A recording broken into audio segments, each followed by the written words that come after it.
अध्याय 7 में भी ऐसा ही कहा गया है कि जो नौसेना है, नौसेना या कहें कि सैनिक वायुसेना, ये सेना है भारतीय, इनके जो भी अपराध हैं वो अध्याय 7 के तहत, और संविधान की धाराएं 131 से 40 तक इसमें आते हैं। ठीक है, अगला पॉइंट है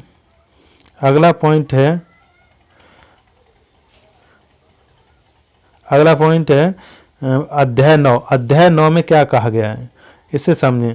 लोक प्रशासन के विरुद्ध अपराध के विषय, लोक प्रशासन के विरुद्ध अध्याय 8 में बात कही गई है, और ये धारा 141 से लेकर के 160 तक इसके बारे में कहा गया है। अब कैसा कहा गया है वो समझिए। विद विरुद्ध जमाव, धारा 141 में विद विरुद्ध जमाव, इसका मतलब ये हुआ कि 5 या इससे अधिक कोई भी व्यक्ति जमाव नहीं कर सकते। और नंबर 2 में इसी की 43वें धारा में कहा गया है इसमें सजा और जुर्माना दोनों होंगे। ठीक है, जब ये कहा जाएगा तब। अगला है धारा 144। देखा है आपने, जब चुनाव होता है तो धारा 141 और धारा 144 लगा दी जाती है। ठीक है, तो धारा 144 में क्या कहा गया है, घातक वस्तु लेकर जमाव में शामिल होना, ठीक है, इस पर रोक है। ठीक है, और ये अगर ऐसा पाया जाता है तो धारा 144 के तहत आपको पकड़ लिया जाएगा। और एक है बल्ला करना।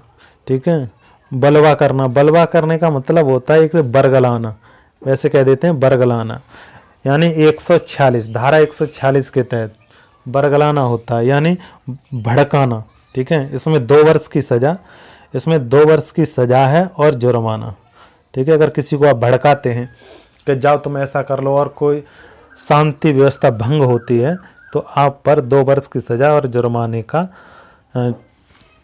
प्रावधान है इसमें, और आपको वो करना पड़ेगा अगर आपका कोई नाम लेता है तो और साबित करता है तो। चलिए अगला पॉइंट, धारा 159, इसमें दंगा शब्द को परिभाषित किया गया है। ठीक है, दंगा शब्द को परिभाषित किया गया है धारा 159 में। अब दंगा क्या, इसमें सजा 160 में दी गई है, धारा 160 में सजा के बारे में बताया गया है, और यहाँ पर 100 रुपये जुर्माना प्लस 1 माह का कारावास है। दंगा में अगर आप पकड़े जाते हैं तो 100 रुपये का जुर्माना और 1 माह का कारावास। चलिए अगला है, अगले पॉइंट की बात करते हैं। भाग 9 में क्या इसमें बताया गया है, लोक सेवक। ठीक है, भाग 9 में बताया गया है लोक सेवक या इससे संबंधित अपराध कोई करता है, कोई लोक सेवक है और इससे संबंधित कोई अपराध करता है तो 161 से 171 तक, बस हमें इतना ही कंप्लीट करना है। 161 से 65 तक में भ्रष्टाचार निवारण के लिए इसमें है 161 से 165 है यहाँ पर। ठीक है, 161 और 165 तक भ्रष्टाचार के बारे में। तो ये भी पूछेगा कि भ्रष्टाचार शब्द जो है कौन से अध्याय में दिया गया है, 9 में, और धारा 61 से लेकर के 65 तक 165 तक कोई भी धारा हो सकती है। और ये 9 का को बाद में जोड़ा गया है, भारत जब आज़ाद हो गया इसके बाद, क्योंकि ये जो है आईपीसी की जितने भी धाराएं हैं वो भारत आज़ाद होने से पहले यानी 1860 का कानून है। तो 9 का में निर्वाचन संबंधी अपराधों के विषय के बारे में इसमें बताया गया है। ठीक है, 9 का ये पूछेगा निर्वाचन संबंधी अपराधों के बारे में किस आईपीसी धारा के बारे में बताया गया है, तो 9 का। ठीक है, अध्याय 9 का में बताया गया है। अगला है 9 का में ही कहा गया है 71 वाला जो है भाग, इसी में कहा गया है 9 का में रिश्वत शब्द जो है 171 का में बात कही गई है। अगला है भाग 10 को हम कंप्लीट करेंगे।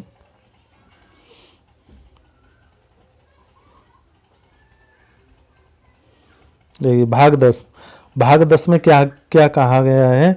लोक सेवकों के विधिपूर्ण प्राधिकार के अवमान के विषय, यानी 172 से 190, 172 से 190, बस इतना ही कंप्लीट करना है। लोक सेवकों विधिपूर्ण कार्य जो है किस भाग में है? भाग 10 में। भाग 11 में मिथ्या साक्ष्य यानी झूठ के साक्ष्य और लोक न्याय के विरुद्ध अपराध के विषय। ठीक है, तो मिथ्या साक्ष्य का जो विषय है वो 191 में मिलता है। मिथ्या साक्ष्य का विषय 191 में मिलता है, और मिथ्या साक्ष्य गणना ये 92 में मिलता है, और मिथ्या साक्ष्य प्रमाण पत्र जारी करना, ठीक है, ये जो है आपका 93 में मिलता है।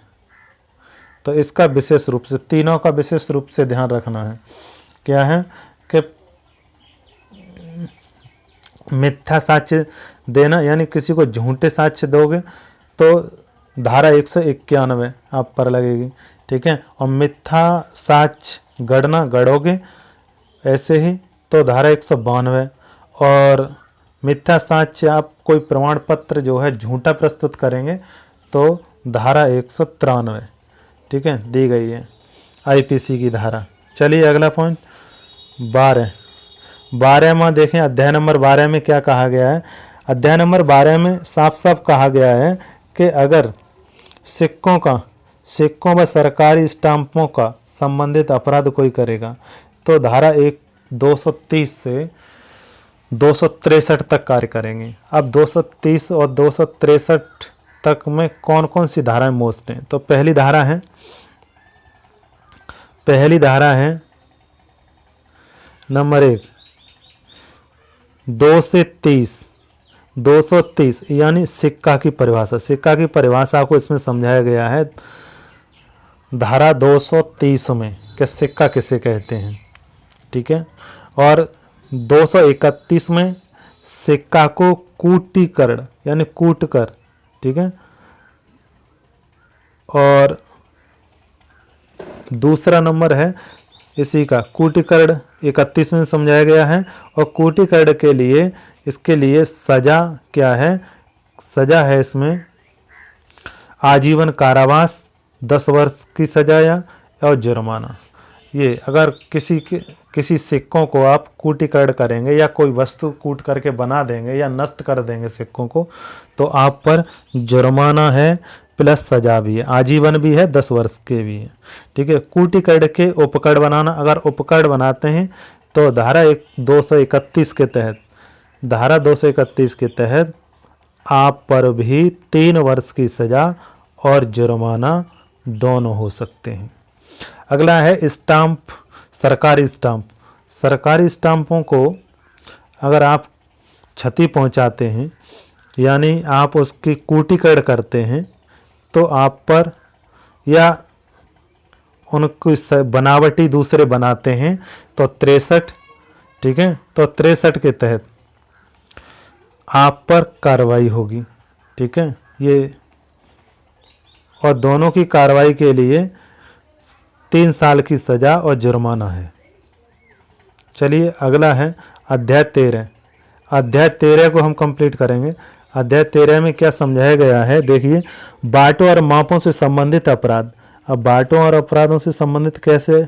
ठीक है, बाट यानी नाप तोल वाले जही बट्टा कह देते हैं। बाट और मापों यानी कोई मीटर वगैरह है, उससे अगर वो दोषपूर्ण पाए जाते हैं तो अध्याय 13 के तहत, आईपीसी के अध्याय 13 के तहत और धारा 264 और 267 दो ही याद रखेंगे आप। तो 264 में क्या है? धारा 264 में बताया है कि नाप तोल के जो खोटे बाट कोई रखता है तो 1 वर्ष की सजा और जुर्माना होगा उसे।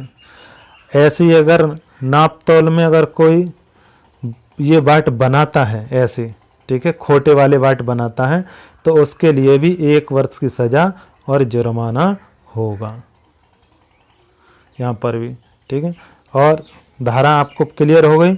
267 है, वो 264 है। चलिए अगला पॉइंट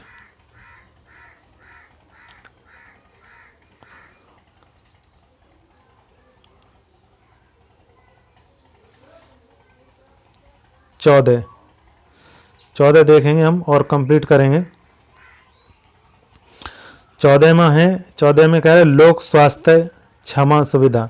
ठीक है, इस तरीका की कई सुविधाएं हैं इसमें जो प्रभाव डालती है, यानी 268 से 294 तक, यानी 200 इसमें 268 से 294 में मुख्य क्या है। पहली है 292 अश्लील पुस्तकें आदि का विक्रय। रोक भी है और इस पर छूट भी है। अब रोक कैसे है वो समझिए। रोक ऐसी जगह पर है जहाँ पर ऐसी वस्तुओं को नहीं बेच सकते, जहाँ कोई पुस्तकालय है या यहाँ कोई स्कूल है या छोटे बच्चों का आना जाना रहता है। ठीक है, ऐसी पुस्तकें नहीं बेच सकते। और पुस्तकों में भी वो पुस्तकें नहीं बेच सकते जो ज़्यादातर अश्लील हैं। ठीक है, और या अश्लील फोटो हैं, ऐसे नहीं बेच सकते। ऐसा अगर करते हैं तो 5 वर्ष की सज़ा और 5,000 रुपये का जुर्माना भरना पड़ेगा। अगर अश्लील गाने कोई गाता है या अश्लील कार्य करता है या अश्लील गाने गाता है तो इसके लिए भी 3 वर्ष की सज़ा, 3 वर्ष की सज़ा प्लस जुर्माना दोनों हो सकते हैं। ठीक है, यूपी में, यूपी के जो अंदर जो अधिनियम है, ये यूपी के अंदर अधिनियम आया था जिसमें 2013 में और 1975 में ये 5 धाराएं जोड़ी गई थी, जिसमें थोड़ा कानून में थोड़ा बदलाव किया गया था।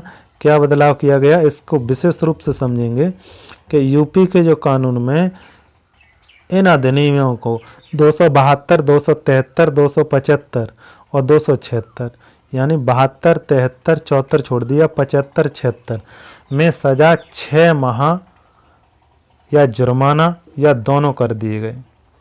और न्यायालय द्वारा अगर ऐसा होता है तो आजीवन कारावास और जुर्माना दोनों है। ठीक है, ये इसमें किया गया है। वीडियो को सब्सक्राइब भी कर दिया करो चैनल को, और वीडियो को लाइक कर दिया करो ताकि हमें भी मोटिवेशन मिले। बस इतनी ही आपको ये पढ़नी है, ज़्यादा नहीं।